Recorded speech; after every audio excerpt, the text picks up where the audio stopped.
Good morning and welcome back to the current affairs lecture that we have been doing. And I hope these lectures are helping you a lot. And I believe you are extremely well. That is all I can hope for you. And I wish that for you. Now, for the last week, like the second week of July, we have taken some very important topics. Okay. Not only from the perspective of the current affairs, but also, thank you, but also from the perspective of UPSC question answers. Okay. Like Prevention of Money Laundering Act. The first that we have taken from economy section, Prevention of Money Laundering Act. Actually, it is not completely from economy. It is interdisciplinary in the sense it is from economy and from polity as well. Okay. That makes the topic interdisciplinary and very important, because these things which are spread across the syllabus, they are very favorite for UPSC, right? So that is why we have taken. And in the last week, a lot of raids have also been conducted by Enforcement Directorate that have brought to the fore the very important issue that India faces right now, that corruption, political corruption, very importantly. So that is why there was a Supreme Court judgment as well about the PMLA Act, and that is why we have taken up this topic. Understood? Now, let's get into the depth of the topic and try to understand it. Prevention of Money Laundering Act 2002. Now, this act came into being in 2002. Let's see why it has been in news so much. In 2017, the Supreme Court, a 3-judge bench of the Supreme Court, gave a judgment on the powers of ED under PMLA Act, Prevention of Money Laundering Act. Okay. Now why have we started talking about ED, right? Because ED is the body which has the power to enforce PMLA Act. Enforcement Directorate is the authority that has power to enforce what? Prevention of Money Laundering Act. When we talk about enforcement, we say that this authority, Enforcement Directorate, is going to be acting as the prosecutor, as the adjudicator, or any specific body that has been provided in this specific act as PMLA to act as adjudicator. Then that will also be through the channel of ED, right? And that is why in 2017, basically, PMLA provisions for bail were read down in the sense they were diluted. Okay. Very stringent provisions are there in Prevention of Money Laundering Act, and those provisions, some of the provisions were challenged, and in 2017 a 3-judge bench headed by I'm not sure who was heading that bench. Anyway, that is not important. What is important is a 3-judge bench of the Supreme Court gave its interpretation of the law and diluted some of provisions which made the bail very hard in the specific PMLA Act. Now, again, the Supreme Court, there were around 240 petitions challenging the processes and procedures mentioned in the PMLA Act. There were 240 pleas in the Supreme Court. Now, when in Supreme Court, the general process is if there are more than one pleas with respect to the same act or the same issue, then Supreme Court usually combines them all and makes a hearing to all of them.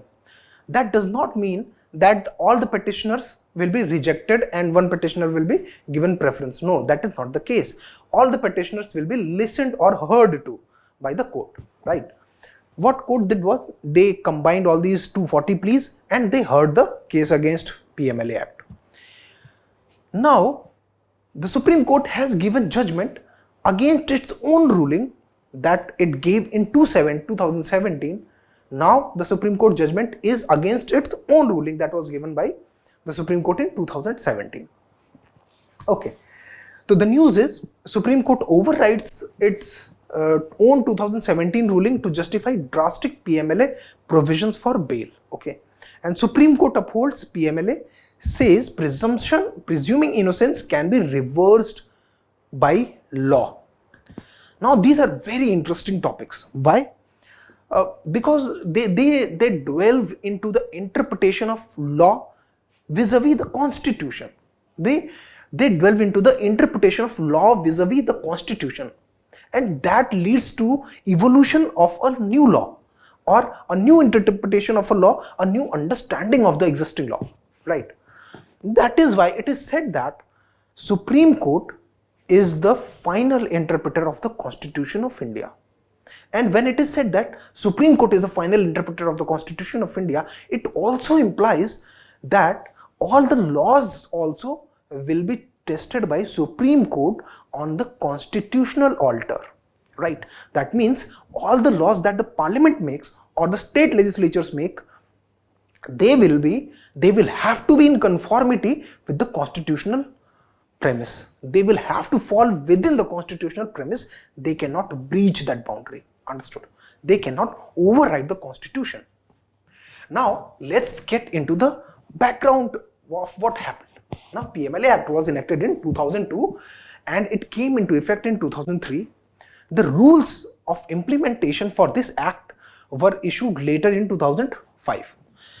Now India is a signatory, India is a party to the political declaration that was against money laundering that was adopted by United Nations General Assembly on 10th of the June 1998. India is the signatory to that. India is a party to that. India has endorsed that resolution. That makes India a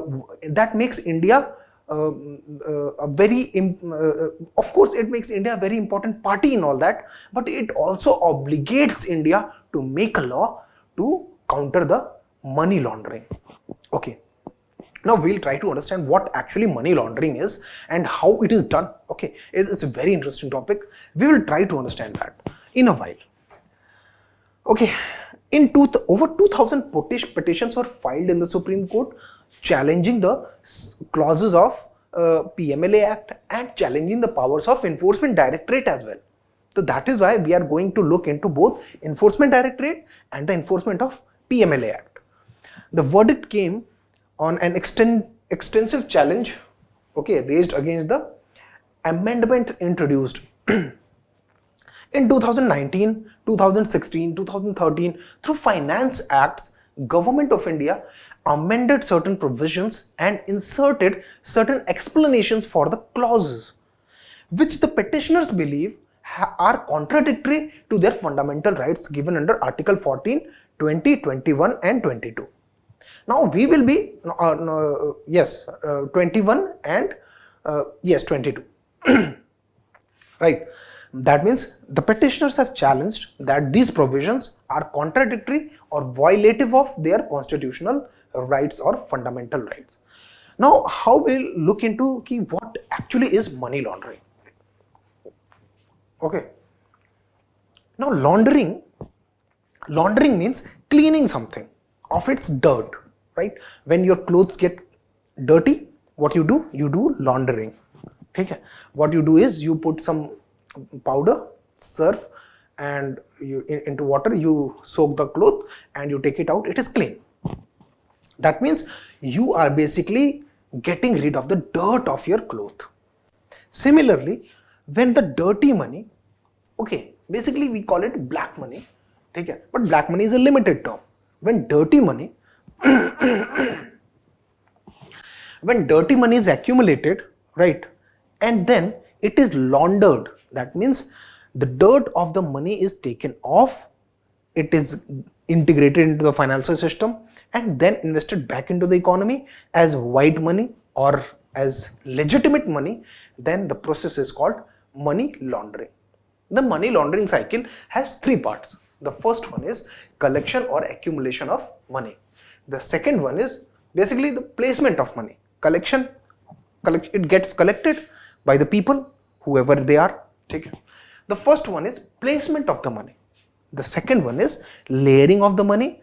And the third one is integration of the money. Process is very simple.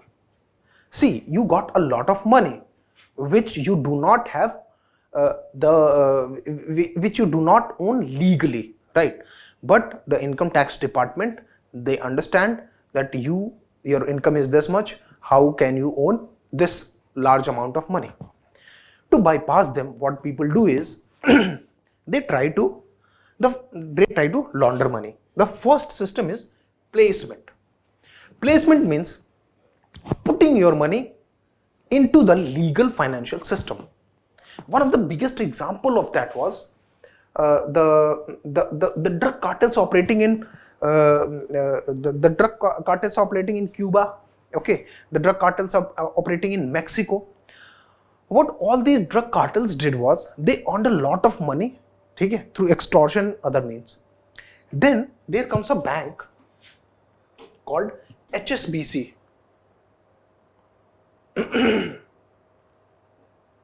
Which bank? HSBC, Hong Kong Shanghai Banking Corporation. Okay.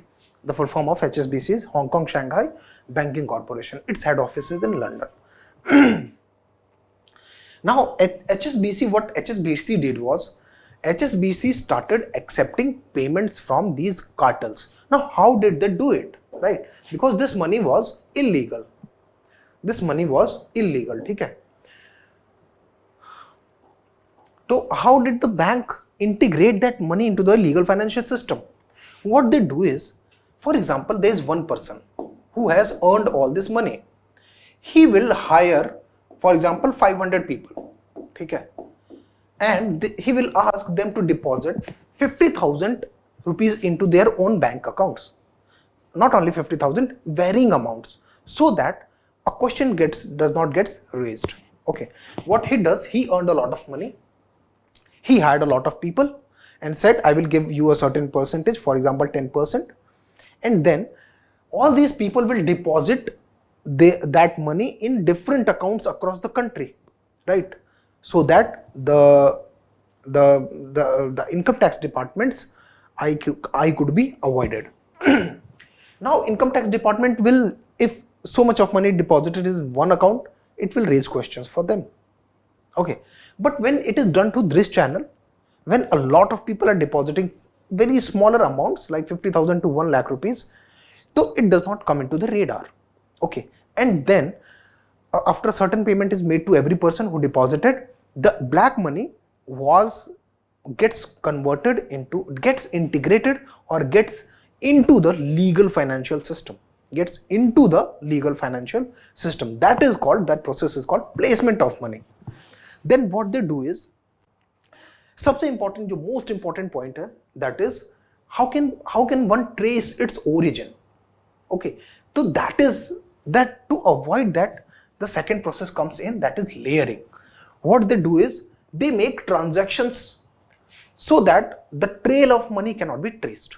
The trail of money gets erased. So many transactions are done for that money that the trail of transaction gets erased. Like cross-border transaction, they will send it from India to USA, USA to Netherlands, Netherlands to Panama, Panama to Liverpool, Liverpool to back to India. That makes the detection of the origin of the money very hard. Okay, that makes the detection of the origin of the money very hard. And that is called layering. You put so many layers on the top of your money that no one can detect where the original money came from. Okay. And then the third process is integration. Now a person is having so much of money, he cannot directly make use of it, right? What they do instead is they purchase high-end commodities, either in black market or in the white market as well. Okay.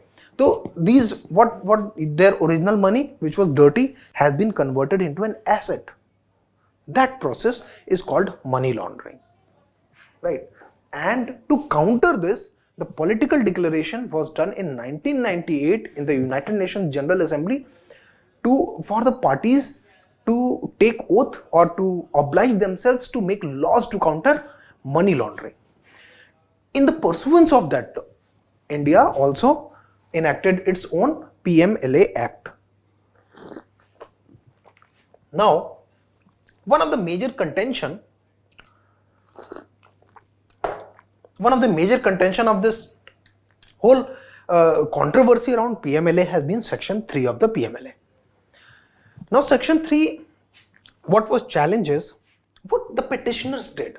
Let me explain to you what petitioners did. Petitioner challenged. See, This I took from the original act so that you can have a feel of what the original act was. Original act says offense of money laundering. It defines the offense of money laundering. And then I will explain what the petitioners who challenged this section 3 were asking the Supreme Court. And then I will explain what Supreme Court said in response. Section 3 of PMLA, let's ignore this. Let's look at this.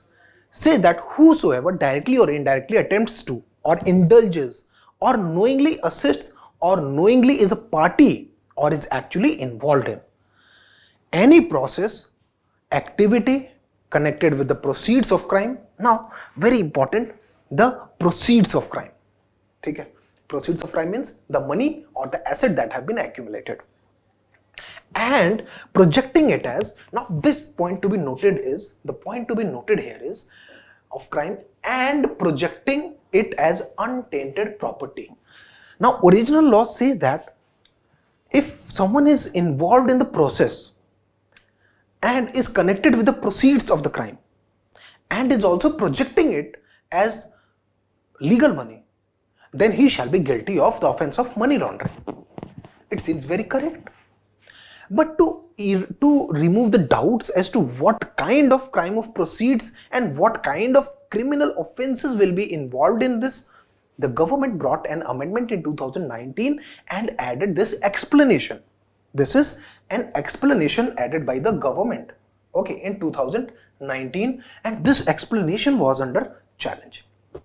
For the removal of doubts, the explanation itself clarifies that it is for the removal of the doubts that what kind of offenses should be considered. The first one is concealment of the crime, proceeds of the crime, possession of the proceeds of the crime, acquisition, use, and then E, clause E says projecting as untainted property, and F says that claiming untainted property. Right? That means untainted property means the property which has been created by black money but is now white. Okay. So PMLA grants ED the power to attach some such properties, okay, to confiscate such properties and attach them. Attach means to get hold of it until the inquiry is conducted. And if the person is found guilty, to recover the amount of the money that he has laundered by the sale of that asset. Right. तो यहाँ पे problem ये था कि this and, right, the petitioner's challenge was, the petitioners challenged that only possession, concealment, possession, acquisition, use will not be an offense if it is not being projected as untainted property. See, a very clear, clever interpretation of law. They said that the law says that it should not only be the concealment, possession or acquisition or use of that proceeds of the crime, but also the law mandates, the petitioner said that the law mandates that it should also be projected as untainted property for the offense to be committed. That means if you are concealing, possessing, acquiring or using such dirty money, then you are not guilty unless you are projecting it as untainted money. Right? That was a very clever interpretation of law. But Supreme Court said that if that was the objective of the law, then why the hell would they even enact an act? Right? Why the hell would they even enact an act for the money laundering? That means, and hence Supreme Court read it down and said that this and can be interpreted as or. This and can be interpreted as or for the implementation of the objectives of this act. The objectives of the act are to prevent money laundering. Right? That was a very important observation that Supreme Court made. Understood. Now this is the conflict with the section 3 of PMLA. Let's look at the further things. Okay. Now what next? See, I said proceeds of the crime. proceeds of the crime, ठीक है. Now originally the proceeds of crime means any property derived or obtained indirectly or directly by any person as a result of criminal activity relating to a schedule offense. Now is the schedule offense? Now PMLA Act, ठीक है, PMLA Act has a part called schedule offenses, ठीक है, schedule offenses. That means PMLA Act itself specifies certain kind of offenses which need to be treated under this PMLA Act. But what if a crime that has not been mentioned in the schedule offenses, shall the ED have the power under PMLA to investigate that? Let's look into that, right? Okay, relating to a schedule offense or the value of any such property where such property is taken or held outside of the country in value held with that. That means the proceeds of the crime will be those properties which have been attained directly or indirectly by a person as a result of criminal offense, some of the scheduled offense, which is of course a criminal offense, that have been mentioned in the PMLA Act. Now again in 2019 government added an explanation. Property not only derived from obtained from the schedule offenses. Okay, that means it added an explanation that the original law said that any property derived from the schedule offenses. Now it broadened its scope. It said that not only the property derived, property obtained directly or indirectly from the scheduled offenses, but any offense, any property which may directly or indirectly be derived or obtained as a result of any criminal activity related to scheduled offenses. That means scheduled offense, in scheduled offenses से related किसी criminal activity से कोई property generate होती है, that will also be called proceeds of the crime.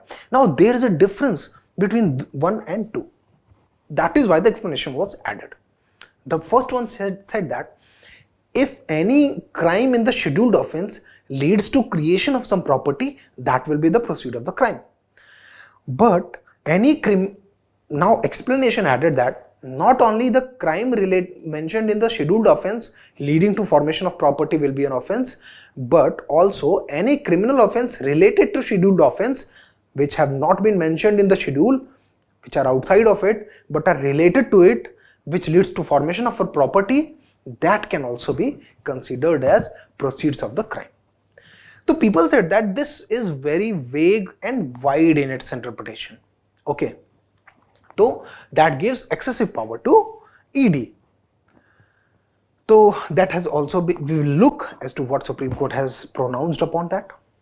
Let's look a bit upon the process of punishment under the PMLA Act. Now ED has been given the responsibility to enforce the provisions of PMLA by conducting investigation, to trace the assets, to attach the proceeds and all these things. All these processes and will be done by Enforcement Directorate. Now Enforcement Directorate, okay, now Enforcement Directorate works under Ministry of Finance. Enforcement Directorate works under Ministry of Finance. It is not under the Ministry of Home Affairs. Okay.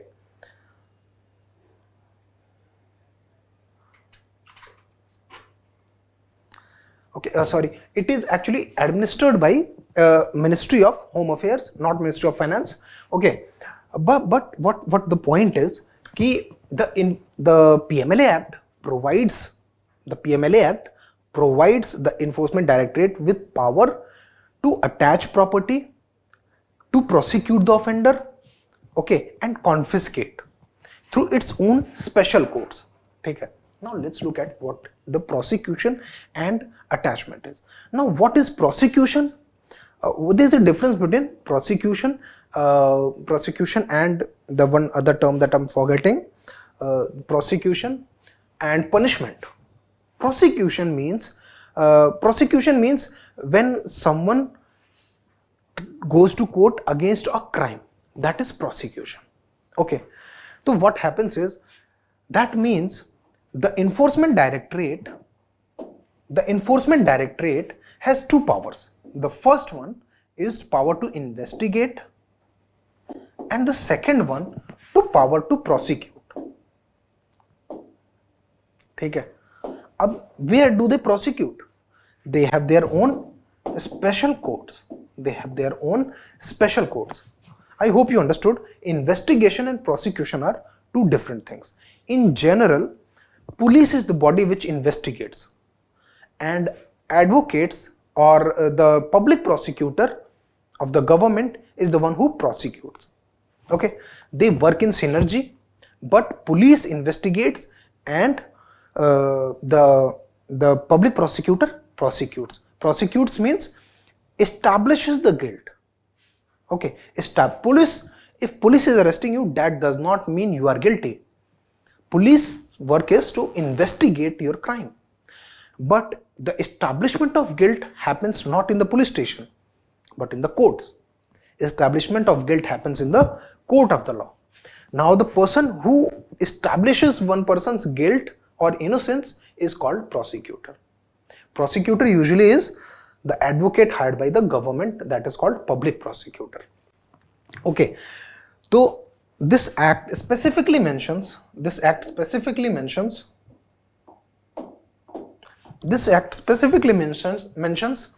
कि the central government can direct any sessions court within a state to become a special court for the process of PMLA Act. Okay, like the central government can ask any sessions court within a state to work as a special court for PMLA Act. Okay, that power is given to central government. Okay.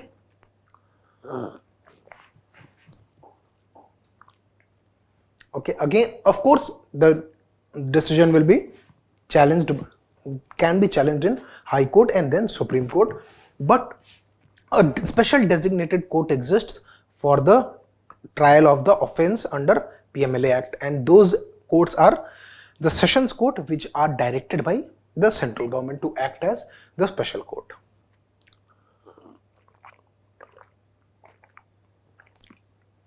Now let's look at what was the Supreme Court judgment. The Supreme Court said that enforcement case information report cannot be equated with an FIR. Okay, cannot be equated with an FIR, and hence, and supplying an ECIR in every case to the person is not mandatory. Now this is very important to understand because it is directly related to one of our fundamental rights. Now what is an FIR? FIR is First Information Report.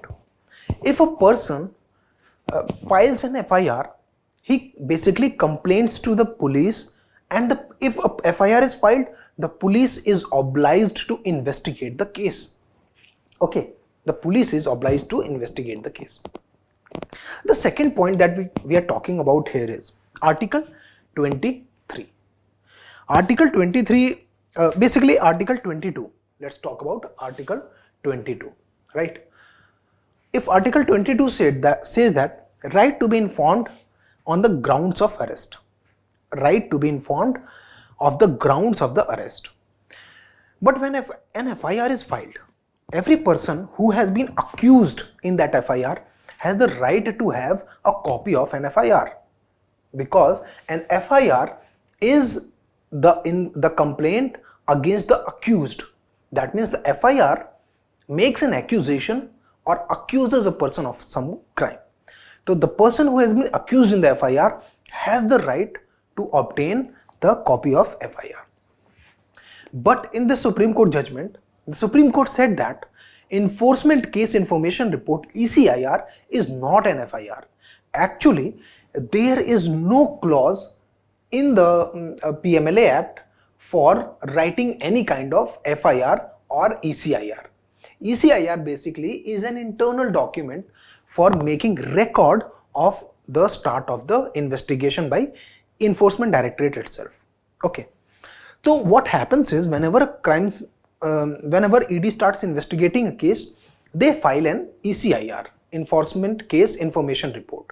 Now, if an investigation starts against some person, case information report will be filed, right?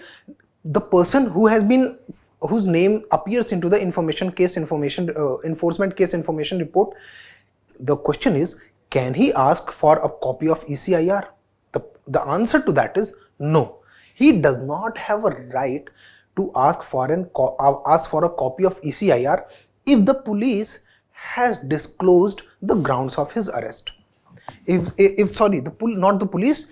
ED has disclosed the grounds of his arrest to him. If that is told orally also, then the person is not entitled to receive the copy of an ECIR similar to FIR, because FIR is a legal document, ECIR is not.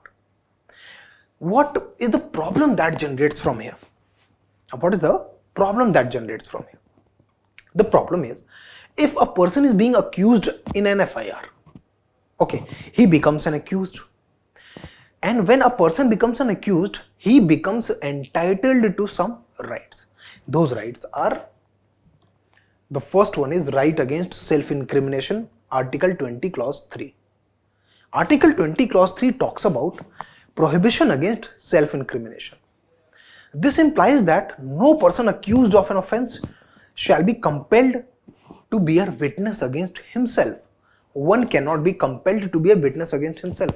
Now, this is a very important article, because bearing witness against ourselves has a very wide interpretation. That is why Supreme Court has from time to time given its interpretation what kind of what amounts to incrimination, self-incrimination. For example, narco test. Narco test is not valid under Indian Evidence Act. Indian Evidence Act 1908, under Indian Evidence Act 1908, the narco analysis is not a valid evidence. Okay, why? Because Supreme Court has opined that a person who is under the effect of a drug, he will not be able to make a right choice whether he should, what he should say or what he should not say, and what he is saying that might incriminate himself. Okay, that is why evidence given under narco test is not a valid evidence for the prosecution. The prosecution can demand narco test or brain mapping for its own interest, but that cannot be used as an evidence in the court of law. Now, second point that we are going to talk about, Article 23, because that is important from our UPSC point of view, is collection of blood samples, collection of hair samples. All these collections are not amounting to what? Self-incrimination. Self-incrimination, Supreme Court said that when this law was written, self-incrimination was provided so that the person cannot be compelled to say something that might go against his own self. Basically, that gives him the right of silence. Okay, the right of silence. Take care. So, compulsory, and Supreme Court also said that compulsory production of material records, compulsion to give thumb expression, blood samples, compulsory exhibition of body also does not amount to self-incrimination. Now, what is compulsory production of body? Sometimes what police does is, police produces a lot of people for identification, ki check if that person was the criminal, that person was the criminal, that person was the criminal. In that case, the person who is being produced cannot say that I am being produced and my right against self-incrimination being violated. Okay, fine. Now, section 132. Now let's bring in section 132 of Evidence Act 1908. Section 132 provides the witness, okay, witness protection. Any witness who provides a testimony in the court of law or before the police, that testimony cannot be used against his own self. That is the witness protection provided under section 132 of India Evidence Act 1908. So I hope you understood that part. Okay. Now I hope you understood why ECIR and FIR are different. Because a person whose name is registered in an FIR, he becomes entitled to right against self-incrimination. But a person whose name appears in ECIR, he does not get naturally entitled to protection or right against self-incrimination. Upheld the powers of ED under section 5 to order attachment of proceeds of the crime. Okay? Attachment, the petitioners challenged that since the crime has not been proved yet, how can ED attach properties even before the investigation has completed? But Supreme Court said that to enforce this law in totality, it is important that ED should have the power of attachment of proceeds of the crime until and unless the investigation is done and the person is acquitted. Okay, what that means? What that means, we will look into that. Upheld section 24, which puts the burden of proving innocence on the accused. And it said that it does not violate the constitutional guarantees under Article 14 and 21. 21 Article fundamental right to life and liberty, and Article 14 right to equality. It says that on upheld section 24, it means in the criminal jurisprudence, the fundamental law is innocent until proven guilty. But in PMLA, that is not the case, because PMLA is related to financial frauds, financial crimes, right? But in the criminal jurisprudence, the foundational law is innocent until proven guilty. On contrary to that, PMLA, Prevention of Money Laundering Act, puts the burden of innocence, the proof of burden of innocence on the accused himself. He will have to prove himself innocent. And unless proven innocent, he is considered guilty. Now you can relate with the upper clause.